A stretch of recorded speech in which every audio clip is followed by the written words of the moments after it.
Bonjour à tous, bonjour Frédéric. Bonjour. C'est un bonheur de se retrouver aujourd'hui. On avait rendez-vous tous pour Évangile et Vie et puis les conditions sanitaires en ont décidé autrement. On va se retrouver à travers cette visio. Bon, j'avoue que je suis vraiment très heureuse, Frédéric, que tu aies accepté de la faire. D'abord parce que j'ai très envie de voir ce que tu vas nous raconter sur Notre-Dame. Et puis, je suis heureuse aussi parce que ça permet de continuer les rendez-vous d'Évangile et Vie, de retrouver un peu notre rythme et de se dire qu'on lâche pas et en vrai avec un méga repas, voilà.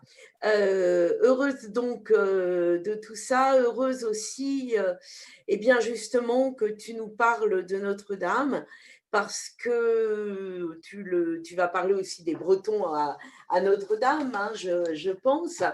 Mais pour la mission bretonne, Notre-Dame, c'est un petit peu de notre cœur parce que dans les Saintes-Yves, d'autrefois, il y en a eu à Notre-Dame avec des représentations, des grands moments de bonheur à la fois historique et spirituel.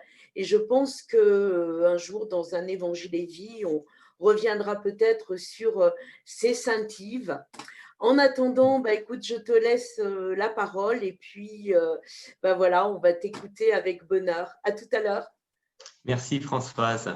Et un grand merci à toi, notre présidente, de continuer de faire vivre la mission bretonne. Et un grand merci aussi à Claude qui a surtout l'aspect technique. Et grâce à lui, on est tous en contact aujourd'hui et pendant toutes les semaines qui vont arriver.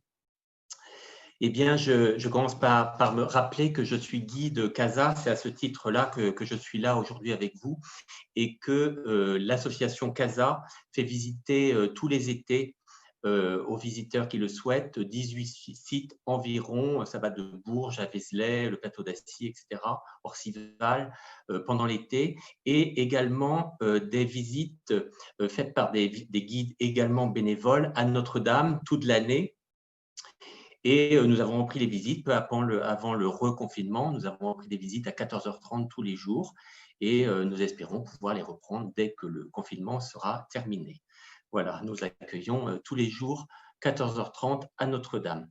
Donc, dans un premier temps, je vais vous parler rapidement, dresser les grandes étapes de la construction de Notre-Dame.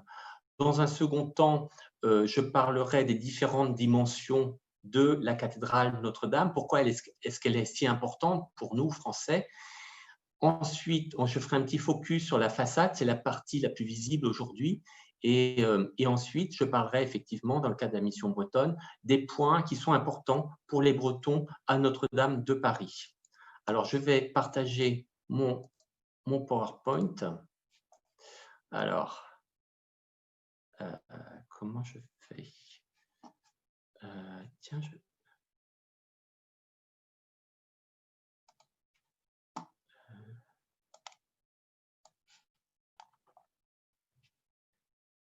voilà. Alors, Notre-Dame de Paris est construite sur l'île de la Cité. On a très peu d'éléments sur l'île de la Cité. On sait simplement qu'il y avait un chapelet d'îlots qui était régulièrement recouvert des crues de la Seine jusqu'à l'arrivée des Romains en 52 avant Jésus-Christ. Les Romains s'installent à Lutèce après la bataille d'Alésia qui est représentée ici. Ils s'installent sur la rive gauche et ils développent une cité romaine, c'est-à-dire que c'est une ville ouverte avec tous les équipements habituels d'une ville romaine, des arènes, des thermes, un forum, etc. Et au 1er siècle, le gouverneur de Lutèce, parce que c'est une ville de garnison, le gouverneur va vouloir son palais. Et son palais, il va le construire, je mets un petit pointeur laser, il va le construire, ce palais, à l'ouest de l'île, sur cette partie-ci, sur les îlots, ça c'est une carte beaucoup plus récente évidemment, sur les îlots qui sont à l'ouest. Il construit un palais et c'est les débuts de l'urbanisation de l'île de la Cité. Mais rapidement, Lutèce va être en but à toutes les nouvelles invasions barbares, les Alamans, etc., au 2e, 3e siècle. Et la ville de Lutèce va se rétracter sur l'île de la Cité. On va encore plus urbaniser. D'une part, on va abandonner la rive gauche et on va urbaniser en utilisant notamment beaucoup de pierres, notamment des arènes de Lutèce, pour créer les soubassements d'une enceinte de bois au début de l'île de la Cité. Donc, la cité se rétracte sur l'île. Et c'est sur cette période qu'on a des personnages qui nous intéressent, nous, beaucoup. C'est Saint-Denis, notamment, qui vient, au IIIe siècle, évangéliser la région. Et par la suite, alors, au moment de la chute de l'Empire, on a, bien sûr, Sainte-Geneviève qui va redonner espoir aux Parisiens, qui est à la fois une grande politique et une grande spirituelle. Elle va soutenir le peuple, elle va l'inciter à rester à Paris, à ne pas abandonner la ville, elle va les inciter à prier et Attila, finalement, va épargner Paris. Par la suite, Clovis, après son baptême, va choisir Paris comme capitale en 508 et son fils, le roi Childebert, va décider que cette capitale mérite bien une cathédrale et l'on construit la cathédrale qui à l'époque s'appelle Saint-Étienne. Et on se retrouve déjà à l'époque dans la configuration actuelle, c'est-à-dire que nous avons sur la cité un pôle civil à l'ouest, c'est le palais du gouverneur, mais qui va devenir le palais des rois de France, qui est aujourd'hui le palais de justice de Paris. Et l'ouest est toujours considéré comme le pôle civil, c'est-à-dire l'ouest, c'est le lieu où le soleil se couche, c'est lié aux activités humaines qui sont éphémères par nature. Alors qu'à l'est, vous avez Notre-Dame, enfin Saint-Étienne à l'époque, eh bien, c'est le lieu des activités spirituelles. C'est le lieu où le soleil se lève. Ça renvoie à la résurrection. Mais ça renvoie aussi à un autre point.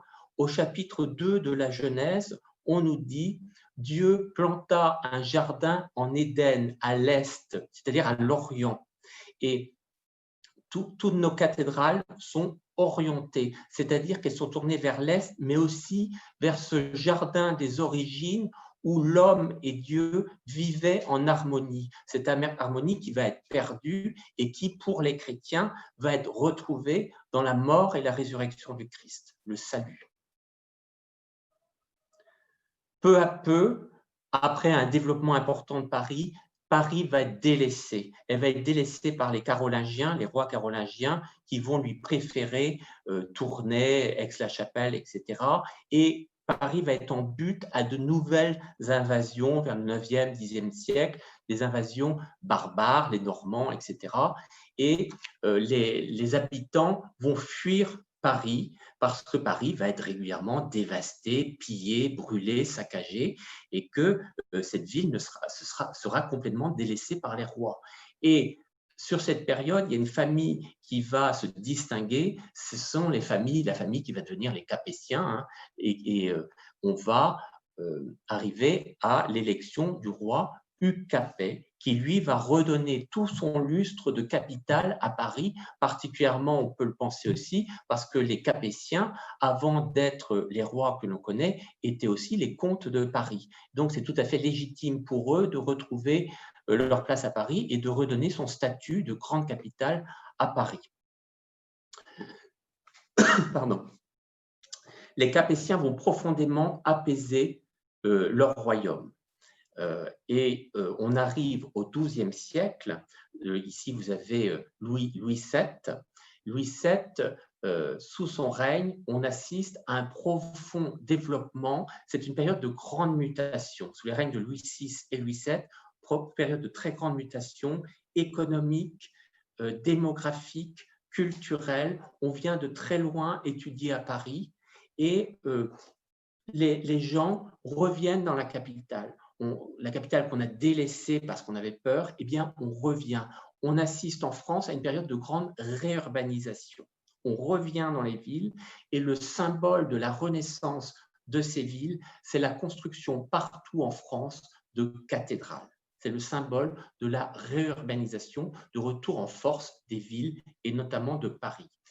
Et nous sommes au XIIe siècle et arrive, c'est ce qui nous intéresse ici, un nouvel évêque à Paris, c'est Maurice de Sully. On le voit représenté sur ce vitrail dans Notre-Dame de Paris avec une maquette, portant une maquette de Notre-Dame. Maurice de Sully arrive et il a déjà une idée en tête. On a la cathédrale Saint-Étienne qui n'est pas forcément au mauvais état, mais il veut la raser pour faire tout à fait autre chose. Il veut faire beaucoup plus grand, selon lui beaucoup plus digne de la capitale des rois de France, et il veut surtout construire dans la nouvelle façon de construire qu'à l'époque on appelle art ogival ou art froscélien, mais que nous, depuis, on appelle art gothique.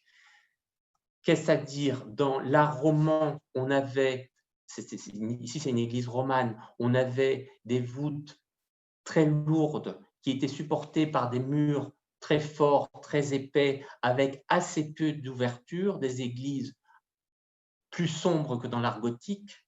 Hein. Pas exagéré, mais c'était quand même avec des ouvertures beaucoup moins nombreuses et beaucoup moins grandes.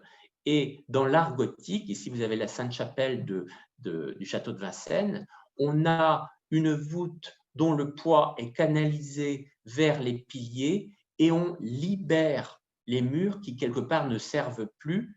Ils sont comme évidés. On crée ces grandes fenêtres et on développe un art qui existait déjà auparavant, l'art du vitrail.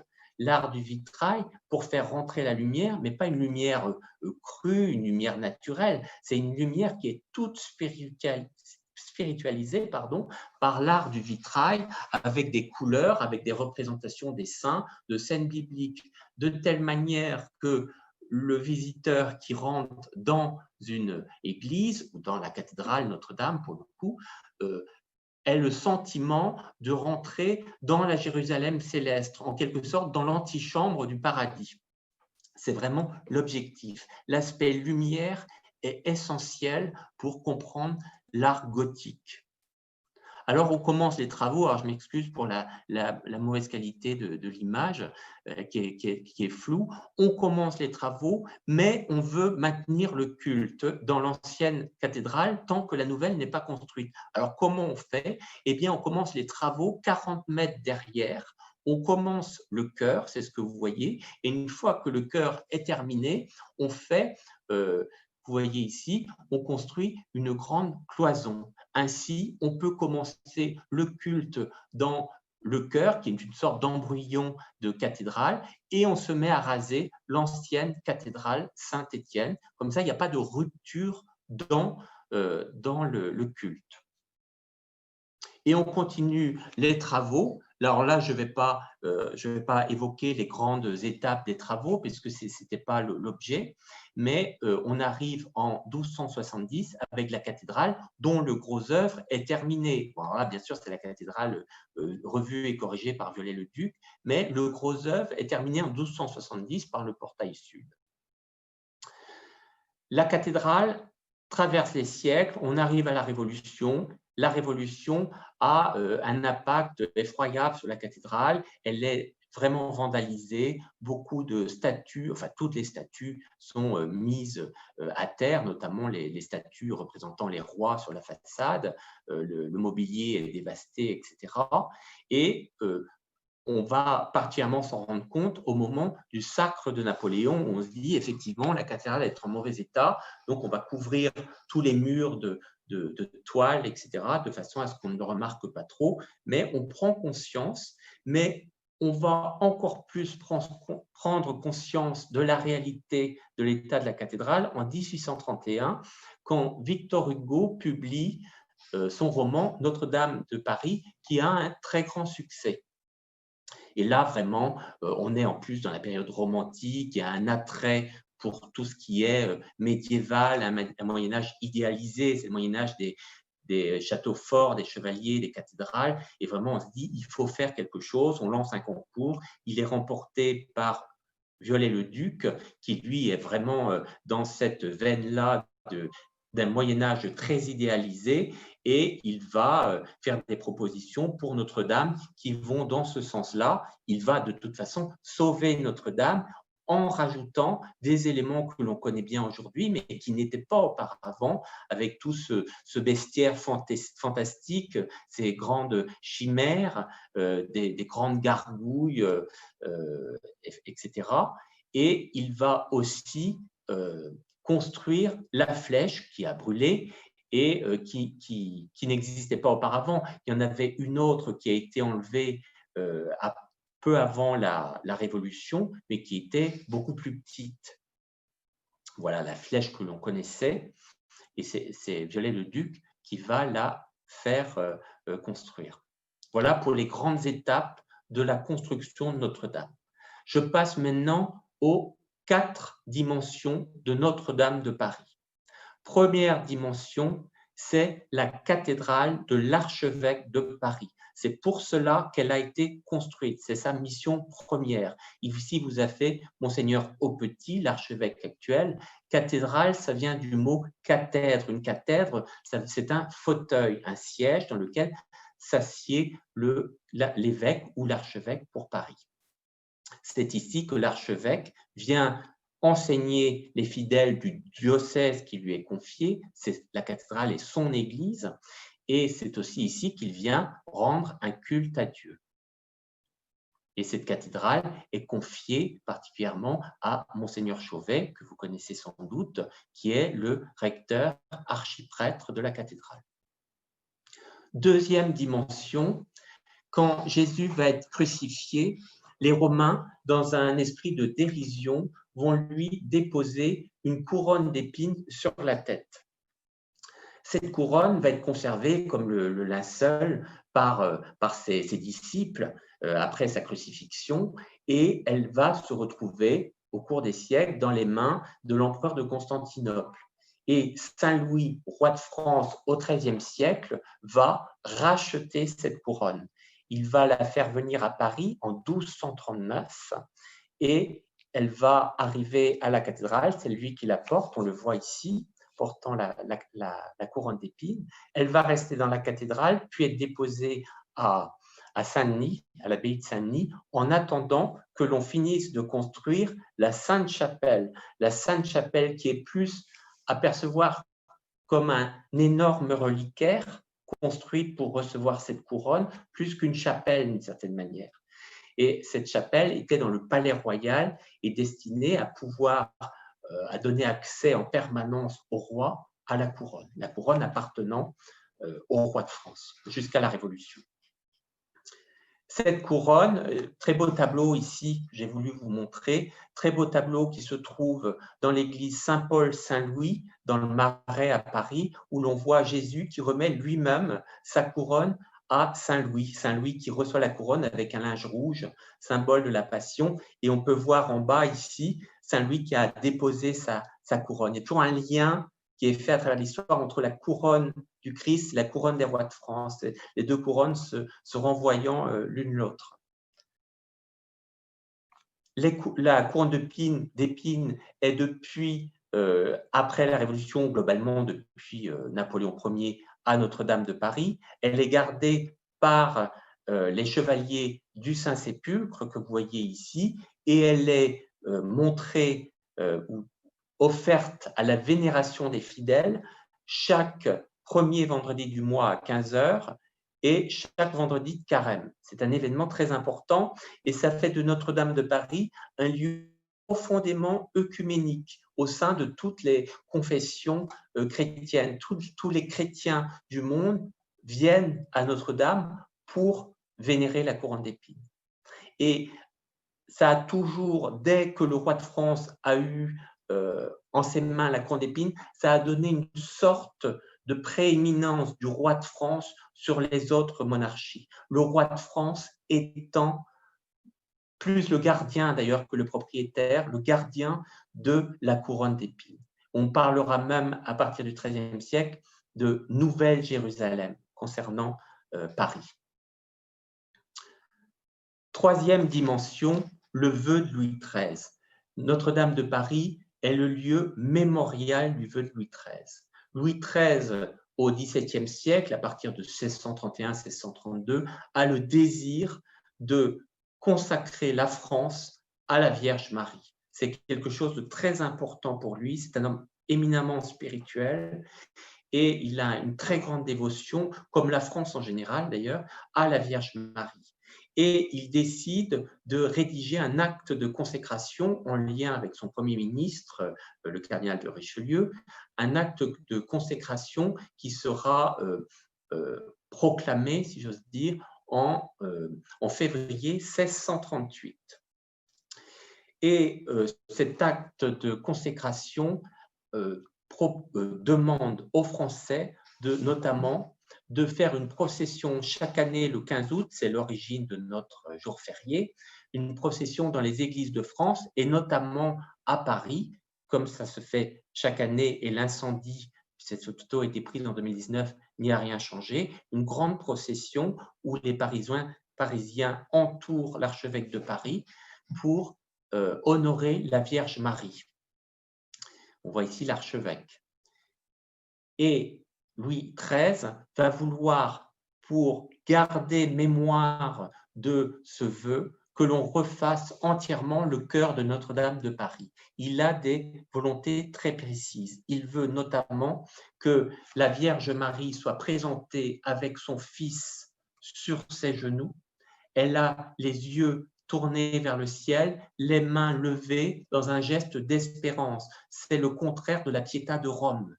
C'est la statue que vous voyez, que l'on voit dans le chœur de Notre-Dame.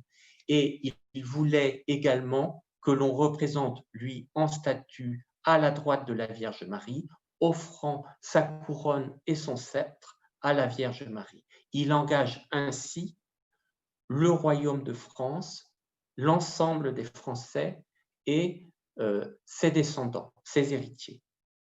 C'est un acte de consécration. Il en fait une loi fondamentale du royaume de France. Et malheureusement, il ne va pas pouvoir faire les travaux parce qu'il va mourir 5 ans plus tard, en 1643, mais c'est son fils Louis XIV qui, en 1699, va lancer les travaux et il va dire, écoutez, je vais m'y mettre aussi, et on réalise cette statue en 1715, et c'est la dernière statue parce que Louis XIV meurt en 1615. Donc, c'est la dernière statue sculptée du vivant de Louis XIV.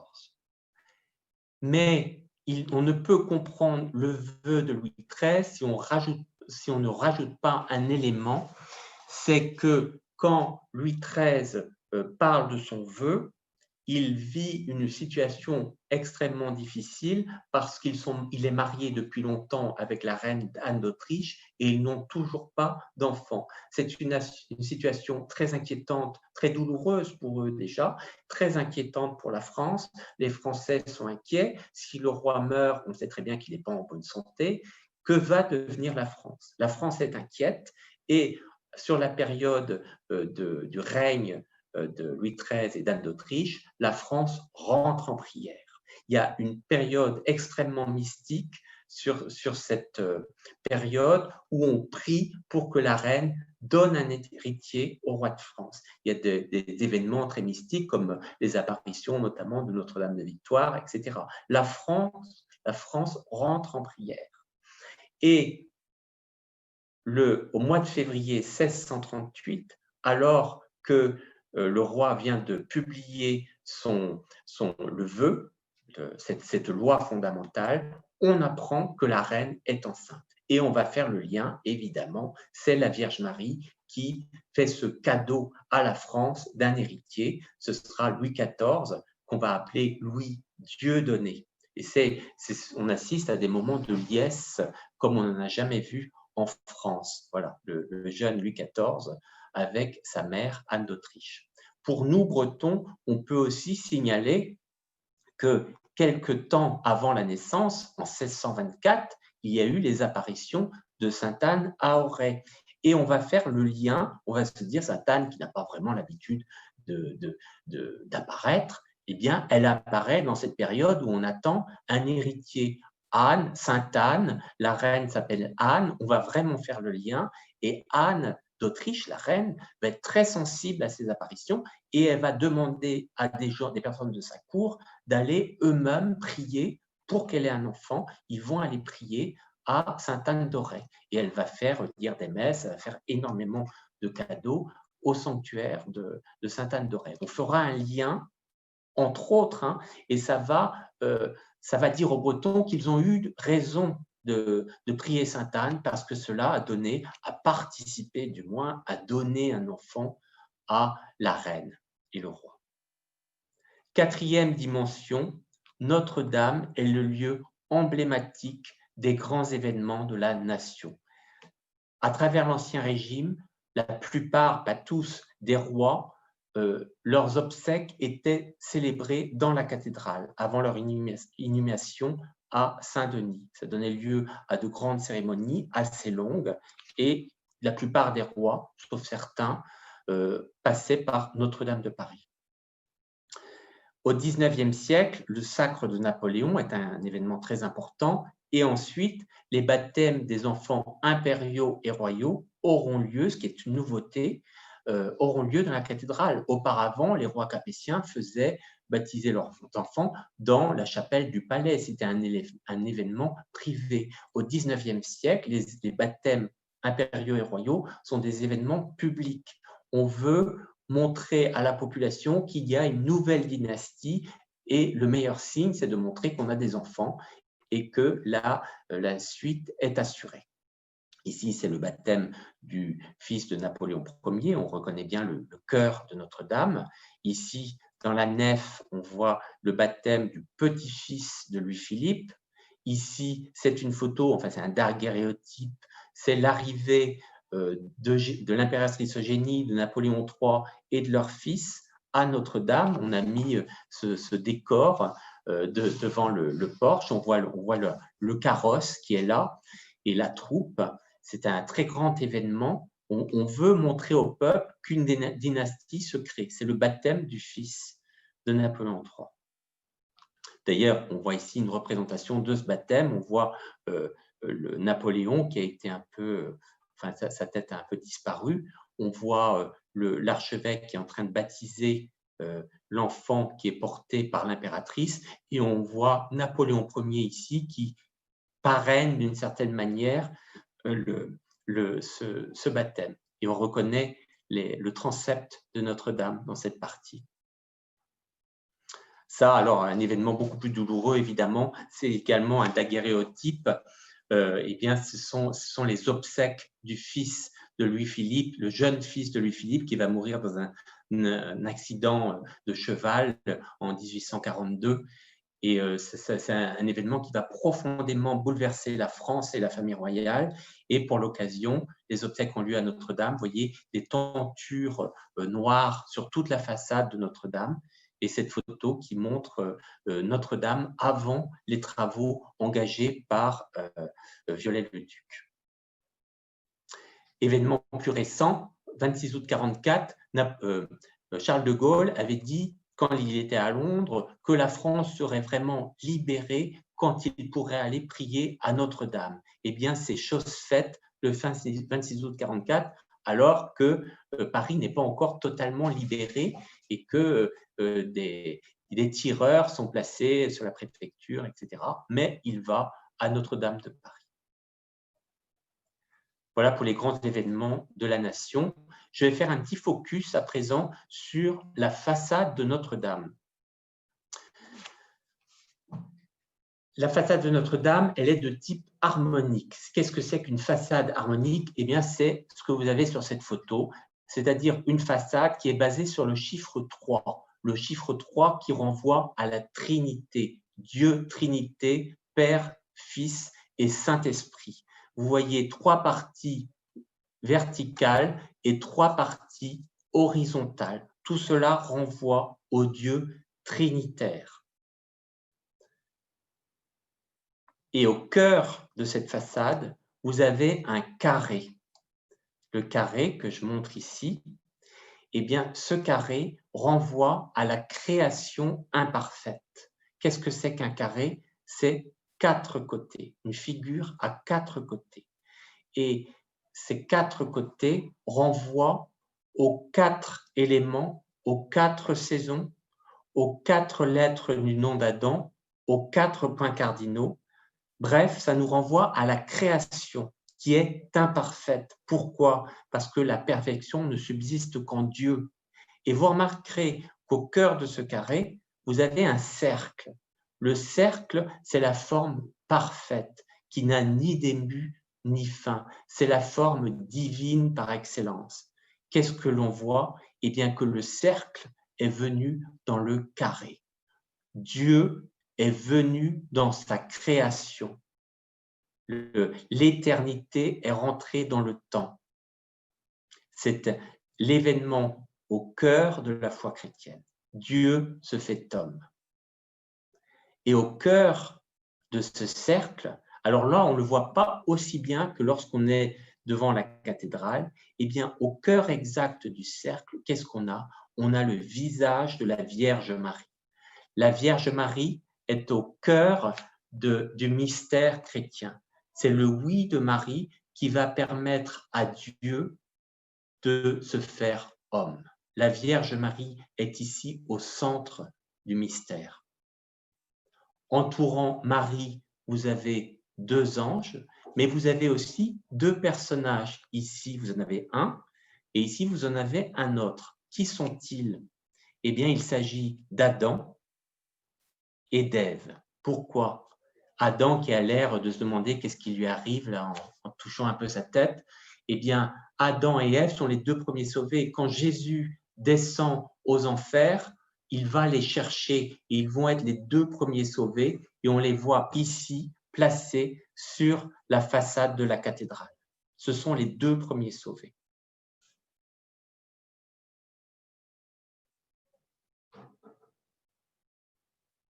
Je passe à présent à la dimension bretonne de Notre-Dame de Paris.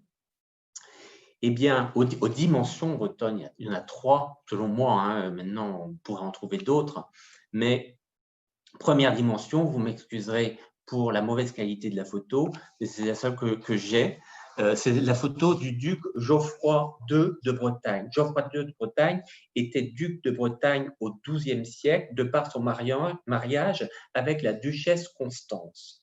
Et il va être en profond désaccord, c'est le moins qu'on puisse dire, avec ses parents qui sont Henri II Plantagenet, Aliénor et Aliénor d'Aquitaine, les rois d'Angleterre.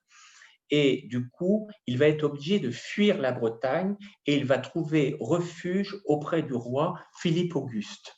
Il va être très bien accueilli, ils vont devenir très amis et malheureusement, le roi, le duc Geoffroy II, ça c'est Philippe Auguste, Geoffroy II va mourir au cours d'un tournoi. Et Philippe Auguste est extrêmement affecté par cette mort. C'est devenu des amis, et il va décider de faire inhumer le duc de Bretagne dans le chœur de la cathédrale qui vient juste d'être terminée. Le chœur de la cathédrale a été terminé en 1182. Le duc meurt en 1186. Il est la première personne à être inhumé dans la cathédrale et il restera toujours le seul souverain enterré dans Notre-Dame de Paris. Aujourd'hui encore, une mention, une inscription rappelle que Geoffroy II, duc de Bretagne, comte de Richemont, est enterré dans Notre-Dame de Paris. Cette inscription, elle est sur le pourtour du chœur. Ça, c'est la première dimension bretonne de Notre-Dame de Paris. C'est une dimension très importante. Deuxième dimension, Anne de Bretagne, évidemment. Anne de Bretagne qui meurt, elle meurt en 1514. Elle meurt en janvier 1514 et elle meurt à Blois. Et évidemment, elle sera inhumée, comme tous les autres rois, à Saint-Denis. Anne de Bretagne est une reine extrêmement aimée, et aimée particulièrement par son mari, Louis XII. Et on décide de lui faire des funérailles comme on n'en a jamais vu. Elles lui ont duré symboliquement 40 jours et elle va se déplacer lentement de Blois à Paris où elle sera accueillie dans toute l'église sur son passage. C'est ça va être des funérailles extrêmement coûteuses, hein, c'est les plus coûteuses de l'histoire, mais extrêmement déployées. Alors, vous savez que son cœur va être mis dans un reliquaire d'or et envoyé auprès de ses parents à Nantes, dans le tombeau de ses parents. Eh bien, on va, à partir des obsèques d'Anne de Bretagne, on va codifier les obsèques royales. Les obsèques d'Anne de Bretagne sont devenues la norme pour tous les rois et reines qui vont lui succéder. C'est à partir de là qu'on dit, voilà comment les obsèques ont désormais lieu. La codification a lieu à partir des obsèques d'Anne de Bretagne. Voilà le tombeau d'Anne de Bretagne, à côté de Louis XII, son second mari, le premier étant Charles VIII. Troisième dimension, beaucoup plus récente, c'est Monseigneur de Quélin. Monseigneur de Quélin est archevêque de Paris au début du XIXe siècle, de 1821 à 1839. Monseigneur de Quélin est originaire des Côtes d'Armor. Il appartient à une très grande famille aristocratique, très ancienne. Il va naître sous l'Ancien Régime et il est même propriétaire d'un manoir à Langoat, le manoir de Kergarrick, manoir dans les Côtes, Langoat dans les Côtes d'Armor, Langoat qui est connu aussi pour avoir été fondé par Sainte Pompée, en breton Santos Coupaya. Sainte Pompée qui n'est pas n'importe qui, parce que c'est la mère de Saint Tugdual, un des 7 saints fondateurs de la Bretagne. Et si vous allez à Langoat, vous pourrez voir ce très beau tombeau, le tombeau de Sainte Pompée, qui est un tombeau du XIIIe siècle, très beau tombeau en granit. Eh bien, Monseigneur de Quélin, qui a vraiment subi la Révolution, appartenant à une grande famille aristocratique, 11 personnes de sa famille vont être guillotinées. Donc, il va garder un souvenir effroyable de cette personne, et c'est en même temps une personnalité, c'est un homme extrêmement bon, qui toute sa vie va veiller à ce que le sang ne coule plus. Il va inviter tout le monde à la paix. C'est vraiment, s'il faut retenir quelque chose de Monseigneur de Quélin, c'est cet aspect-là, ce côté profondément bon, profondément marqué par les horreurs de la Révolution. Il est ordonné en 1807 à Saint-Brieuc, vous voyez ici la cathédrale, et aussitôt nommé vicaire général du diocèse de Saint-Brieuc dans les Côtes d'Armor d'aujourd'hui. Mais en réalité, il a été repéré pour ses grandes aptitudes intellectuelles, etc.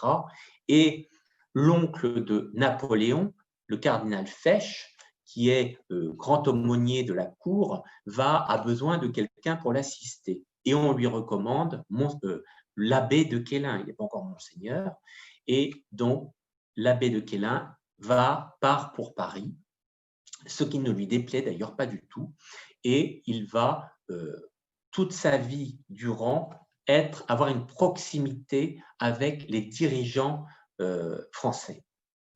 À partir de Napoléon, notamment Napoléon, il va être très en lien avec Napoléon, ce n'est pas sa sensibilité politique, on s'en doute bien, mais Napoléon va essayer de le manipuler. Il va toujours, notamment dans les relations avec Rome, il va toujours refuser. Et une fois, Napoléon va se mettre en colère et dire « Mais qui m'a mis ce curé breton têtu ?» Mais en même temps, Napoléon aura beaucoup de respect pour Monseigneur de Quélin. Et au sortir de l'Empire, à la Restauration, évidemment, Monseigneur de Quélin, enfin l'abbé de Quélin devient quelqu'un de très en vue. C'est à lui que l'on demande de faire toutes les homélies pour les messes de réparation pour la mort de Louis XVI et de Marie-Antoinette. Il l'en fait devant la famille royale, particulièrement devant Madame Royale, la fille de Marie-Antoinette et de Louis XVI, et elles sont très appréciées. Et on pense à lui pour le nommer coadjuteur de l'archevêque de Paris, Monseigneur de Talleyrand. Et en 1821, il est à son tour nommé archevêque de Paris. Et il choisit très symboliquement d'être sacré évêque dans la chapelle des Carmes, où tant de prêtres ont été assassinés à la Révolution. Là, c'est Louis XVIII qui va qui va faire qu'il sera nommé archevêque de Paris. Et quand il est nommé archevêque de Paris, il choisit de garder, ce qui est assez rare, de garder la devise de sa famille, puisqu'en général, les archevêques, ils choisissent une devise en arrivant, lorsqu'ils sont nommés. Lui, il fait le choix de garder la devise bretonne de sa famille. Empeb Emzer Kellen, on peut lui donner différentes traductions. La traduction assez classique, c'est il y aura toujours des Kellen ou des Kélins selon où on se situe. Et on peut aussi dire pour toujours vert. Kellen, c'est dans la couleur verte, mais ça renvoie aussi au végétal, le ou, hein, pour toujours ou, enfin bon. En règle générale, on dit toujours il y aura toujours des Kellen. Mais il y a les deux traductions sont possibles. Et aujourd'hui, si vous allez à Notre-Dame, je l'ai souvent montré, notamment aux Bretons qui venaient, les armoiries de Monseigneur de Kellen sont sur son tombeau et avec cette devise en breton. C'est sous son règne que Charles X offre la statue d'argent qui sert aux grandes processions, notamment du 15 août. Monseigneur de Kellen va avoir aussi à subir beaucoup d'événements politiques, notamment le sac de l'archevêché après la Révolution de 1830, et il va beaucoup en souffrir. Monseigneur de Kellen est le dernier archevêque à avoir vécu sur l'île de la Cité. Il n'y en a pas eu depuis. Et c'est à ce moment-là qu'on détruit son archevêché. Et vraiment, ça va être pour lui une vraie souffrance. D'un point de vue pastoral, c'est ça le plus important, ça a été un très grand pasteur. Il avait vraiment le souci du peuple de Paris. Après la Révolution, on se doute bien que les hospices, tous les aspects sanitaires étaient complètement délaissés. Il va renforcer toute la vie, tout l'aspect sanitaire, l'instruction, l'éducation des jeunes, l'accueil des plus déshérités, l'accueil des pauvres, des malades, etc. Il va développer tout l'aspect, oui, sanitaire et social de la capitale. Et il va aussi, on le voit ici, créer les conférences de carême avec Lacordaire qui va prêcher à Notre-Dame. Il va aussi, c'est sous son règne, si j'ose dire, qu'auront lieu les apparitions de la rue du Bac. Et il va être profondément marqué par ça va beaucoup l'interroger, ces apparitions, et on va lui demander qu'est-ce qu'on fait, est-ce qu'on accepte la demande de la Vierge, notamment de frapper une médaille, et il va dire oui. C'est grâce à lui si aujourd'hui on peut porter la médaille miraculeuse que beaucoup de gens portent, et il va être très présent par la suite lors de l'épidémie de choléra en 1832. En 1832, plus de 20 000 Parisiens vont mourir du choléra. Et Monseigneur de Kellen va particulièrement marquer les esprits parce qu'il va être jour et nuit à l'Hôtel-Dieu à soigner lui-même les malades. Et on va à ce moment-là aussi attribuer de nombreux miracles à la médaille miraculeuse, de nombreuses guérisons, ce qui va favoriser le développement et la diffusion de la médaille miraculeuse. Et il va tellement marquer les esprits que Louis-Philippe, avec qui pourtant, dont il n'est pas très proche, hein, c'est le moins qu'on puisse dire, Louis-Philippe lui reprochant sa proximité, notamment avec son prédécesseur Charles X, Louis-Philippe va faire frapper une médaille se souvenant de l'investissement très fort de Monseigneur de Kellen dans la lutte contre le choléra en 1832. Le tombeau de Monseigneur de Kellen, qui a été sculpté par le célèbre sculpteur Victor Geoffroy de Chaume. Victor Geoffroy de Chaume, c'est ce sculpteur qui va refaire notamment toutes les statues dégradées à la Révolution, notamment celle des rois sur la façade de Notre-Dame. Et là, on ne le voit pas parce que c'est pris de côté, c'est dommage, mais on voit normalement son blason avec sa devise. C'est un très beau mausolée.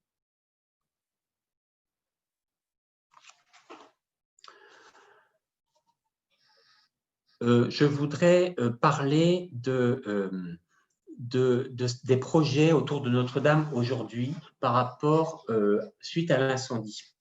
L'incendie de Notre-Dame est l'occasion pour l'archevêque de Paris de questionner sur l'accueil des visiteurs à Notre-Dame. Autant auparavant, on ne pouvait pas du tout faire évoluer les circuits, notamment dans la cathédrale. Aujourd'hui, la possibilité est ouverte d'évoluer dans l'accueil. Nous sommes aujourd'hui à Notre-Dame de Paris sur un tourisme de masse. On est dans l'hypercentre de Paris. On a une population qui est finalement assez peu nombreuse, qui est assez peu présente le week-end, et on a 13 millions de visiteurs chaque année qui se pressent autour de la cathédrale. Comment accueillir, comment rejoindre toutes ces personnes qui souvent ne connaissent rien au christianisme, comment rejoindre ces personnes qui sont d'une autre culture pour leur parler du message de Notre-Dame. Donc, il y a toute une réflexion qui est en cours actuellement, notamment comment veiller à ce que les gens ne rentrent pas directement dans la cathédrale, mais prennent le temps de regarder et qu'on leur donne les moyens de déchiffrer cette façade.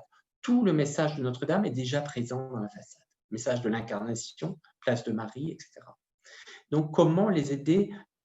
Qu'est-ce qu'il faudrait mettre en œuvre pour les aider à comprendre ce message et ensuite organiser dans la cathédrale une sorte de parcours qui explique les grandes étapes du salut depuis la Genèse, les prophètes, etc., pour arriver au Christ et au cœur de la cathédrale, le ministère pascal, avec cette chance que nous avons d'avoir la couronne d'épines.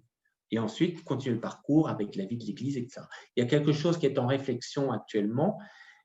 L'incendie dans ce malheur est tout de même l'opportunité de réfléchir à l'accueil de toutes ces personnes qui viennent tellement nombreux à Notre-Dame. Je peux aussi vous parler de cette statue que vous avez sous les yeux, Notre-Dame de Paris, cette magnifique Vierge du XIVe siècle.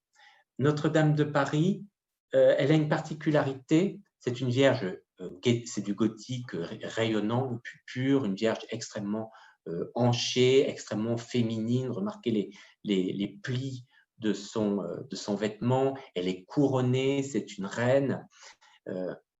Eh bien, regardez son visage. Son visage, il est à la fois triste et joyeux. Le sculpteur a réussi au cœur du XIVe siècle à représenter les deux aspects de la Vierge Marie. Elle est à la fois joyeuse d'être la mère du Sauveur et en même temps, elle porte l'inquiétude de celle qui sait, qui pressent qu'elle devra aller jusqu'au bout de la mort sur la croix. Elle le pressent et le sculpteur a réussi à représenter ces deux aspects sur son visage. Elle est aujourd'hui sur le parvis de Notre-Dame de Paris. Voilà, j'ai fait le tour un peu rapidement peut-être. Il y a peut-être des questions parmi vous. Je ne sais pas, Claude, si tu as des questions. Alors pour l'instant, il n'y a pas énormément de questions. Il y a juste Isabelle qui invite, lorsque ça sera possible, tous ceux qui pourront le faire, à aller aussi à la basilique de Saint-Denis pour visiter les tombeaux des rois de France en particulier. Ah oui. Voilà, sinon beaucoup de témoignages de gens qui apprécient cette conférence et qui prennent plaisir à se retrouver de cette manière pas très physique, hein, mais aujourd'hui nous n'avons pas d'autre solution que cela. Bon, très bien, merci à tous. Ça m'a vraiment fait plaisir de partager ce moment et de partager tout ça avec nos moyens modernes. C'est vraiment très, très, très sympathique. Et merci Claude. Voilà. Françoise. Merci beaucoup, on a appris beaucoup de choses et puis c'est vrai que moi aussi j'ai été très heureuse qu'on se retrouve comme ça. On avait l'impression de se retrouver, aller presque en vrai. Claude, vous le voyez à l'écran, c'est comme le Café Histoire d'hier. On n'aurait pas pu faire ça sans lui parce que techniquement, on n'est pas au niveau. Donc, merci beaucoup parce que c'est vraiment le moyen de garder du lien. Alors, on va essayer de continuer. C'est le moyen aussi de faire vivre la mission. Et de montrer que même si on est contraint par contraint par les contraintes, c'est pas très beau, mais si on est contraint par les difficultés sanitaires, la mission continue d'exister. Alors là, on a Claude on voit plus Claude. On continue d'exister. Donc le prochain Évangile et Vie, c'est le 13 décembre. Et bah, écoutez, je ne sais pas encore très bien, je pense organiser quelque chose autour des traditions de Noël en Bretagne, parce que le 13 décembre, on sera dans l'Avent et dans la marche vers Noël. Donc, ce sera un Évangile et Vie spécial Noël et spécial Bretagne. Si certains veulent le préparer avec moi en visio, hein, ou si tel ou tel a envie de donner un témoignage sur ces Noëls de Bretagne, eh bien, on va préparer tout ça. Donc, avec la mission. Donc, je vous donne rendez-vous. Et ben, pour ceux qui ont envie de suivre les Cafés Histoire, ce sera le 5 décembre. Et puis, pour l'Évangile et Vie prochain, donc la marche vers Noël. Voilà, je vous dis merci mille fois. Merci beaucoup, Frédéric.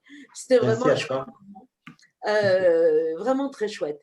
Et puis plein de connaissances et plein de sensibilité spirituelle derrière. Je ne sais pas comment me dire merci. Voilà, donc je vous dis à tous à bientôt. Claude est de retour. Il a enlevé sa serviette de table. Peut-être dire un mot, c'est que Frédéric a une chaîne YouTube sur laquelle il publie très régulièrement des visites guidées, je dirais, de différents points de Paris. Je mettrai le lien dans la description de la vidéo de manière à ce que merci. Merci beaucoup. allez y faire un tour.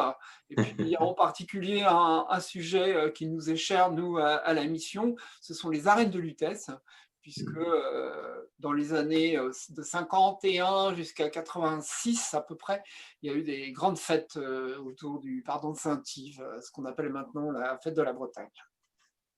Mais c'est vrai que tu parlais de Notre-Dame, on a parlé de Saint-Denis, on pourrait rajouter aussi le Sacré-Cœur parce qu'il y a beaucoup de Bretons qui ont participé et à la construction du Sacré-Cœur et aussi à la foi et à la spiritualité au Sacré-Cœur. L'abbé Gauthier, quand il a quitté la mission bretonne, il est d'abord allé au Sacré-Cœur. Ah oui, d'accord. Voilà. Et effectivement, ça donne envie de créer des balades sur ces pèlerinages. Il y a Sainte-Anne alors ça s'appelle maintenant Sainte-Anne de la Butte aux Cailles. Ouais. Ça s'est appelé longtemps Sainte-Anne de Maison Blanche, mais où, il y a aussi des témoignages de ces pèlerinages. Voilà. Donc à faire en vrai ou en visio. Plein de projets. Merci à tous. Merci Frédéric. À bientôt. Merci Françoise. Voilà. Ciao, ciao. Au revoir. Ciao.